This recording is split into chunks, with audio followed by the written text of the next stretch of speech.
Okay, it's Saturday morning, I'm wrecked. It's just been non-stop work and grinding, which is a good thing, but at the same time, I have nothing planned right now other than just wanting to make this video, and it's good. It's gonna be a relaxing weekend, hopefully, because we need it. Hey, what's up, guys? This is Andrei Restrepo, and welcome back to another video. So first of all, I wanted to say a massive thank you to everybody that watched the Hawaii travel film.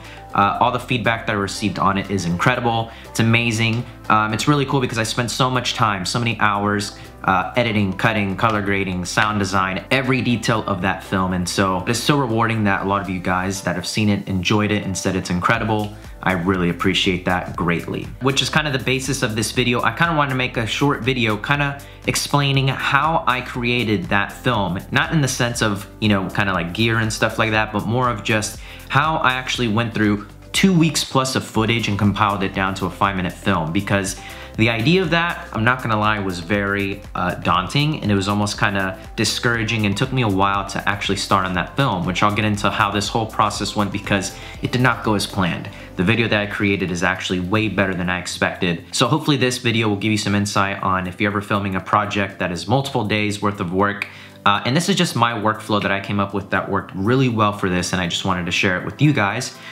So let's get into this video, and if you haven't yet, first watch the Hawaii travel film so you know what I'm talking about. It's a 5-minute clip, I'll link it up below. But otherwise, let's get into this video and show you guys how I created the Hawaii video.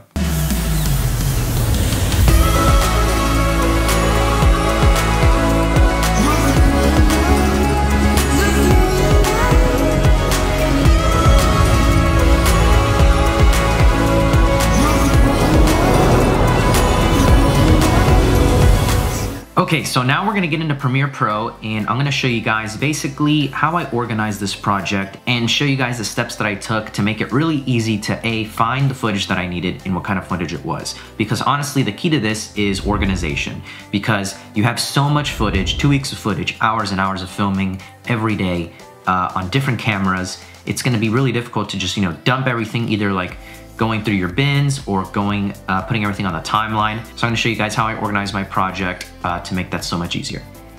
Okay, so I finally got the project open and everything has finally loaded. So basically the key to this is honestly, like I said, organization. You know, where do you start as far as like actually cutting and going through your footage? And so basically the first step I took is I organized everything in my Premiere file with the way I do my filing system, which I'll show you guys right now. So I just make a bin called footage. Within that footage bin, I have the date of every single day that we were there. So all the way from October 17th, 2019 to October 31st. So we came back the 1st, we didn't have footage the day we were traveling. So within each of those folders, I have a breakdown of that day. So if we go to the 17th, I have Hawaii day 1, and then I have all the cameras that I shot that day in the next folder. So 5D4 and GoPro. Now if I open that, I have all the footage of each camera that day. And if you can see, I have these purple and green. And now if you look also at my timeline, you can see a whole bunch of different colors going on, but it all has a purpose. So basically another tip is adding a color to all of your cameras. That way you know what's what. So if I'm looking at this timeline, I know that blue is drone footage, the purple is the 5D4 footage, and all the light green is GoPro footage. That way it just makes it really easy when I'm looking for something, okay, I need that GoPro shot, or I need that drone shot from that day. It's really easy like that. So I did that for every single day. If we open up every day, you can see how it's broken down, and it just makes it really easy to find the footage that you need. And that's only step 1. So step 2 is actually, how do you go through all that footage? How do you make it really easy to find what's what? So this is what I did, and I really have never done this before, but it worked out great. What I did is I created a sequence for every single day. Here's my main timeline. As you can see here, it says edit 2 because this is the second edit. I'll explain why. Each day has its own sequence, and so what I did is, for example, here we have October 17th. I put it on the timeline and I went through all of that, cutting out footage I know I wasn't gonna use, and I basically cut it up so I already know this is the footage that I can use for October 17th. Now if I go to the next day, October 18th, this is what was shot that day. The next day, October 19th, and then October 20th, and so on. So now, because I know obviously what happened each day, I can just go through all of these sequences and find what I'm looking for and just drag it from there and put it on my edit.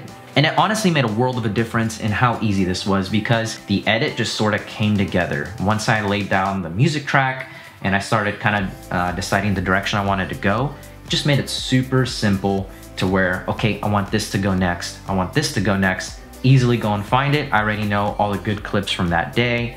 I know how I can find anything just looking at the timeline.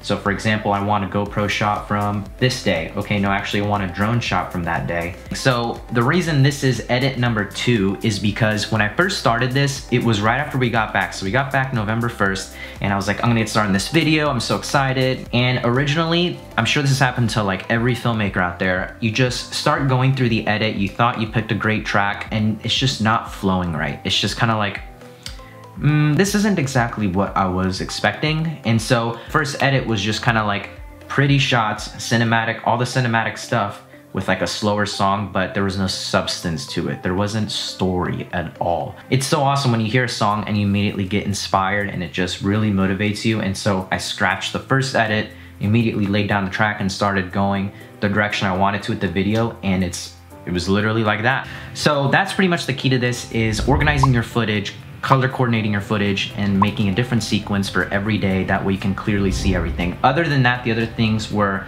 I just put all the adjustment layers because they were different cameras. I made a color grade for every single camera and then overlaid a color grade over the whole thing to just unify everything, and then a crop to get that anamorphic crop, and then the final color grade. Then this is all the nested sequences. So any speed ramping I did, of course the footage bin, then the motion graphics templates, and then a folder for the music, and then a folder for the sound design. I know there's other ways you can also really easily find footage. I know you can add keywords to the video clips and then search them, but this way just made it so straightforward and easy. So that's pretty much it for this video, guys. I hope some of you learned something. I know when I first started doing video, trying to understand story, editing, and all of that, it can be really challenging. So focusing on organization in your project can help you create the story, the edit smoother and better. So I hope this helps you out. But again, massive thank you to all of you guys that support me, support this channel, and left all the positive feedback on that video. I really appreciate it. And subscribe if you haven't already. I would love for you guys to be a part of my channel, and I'll see you guys in the next video. Time to do some editing.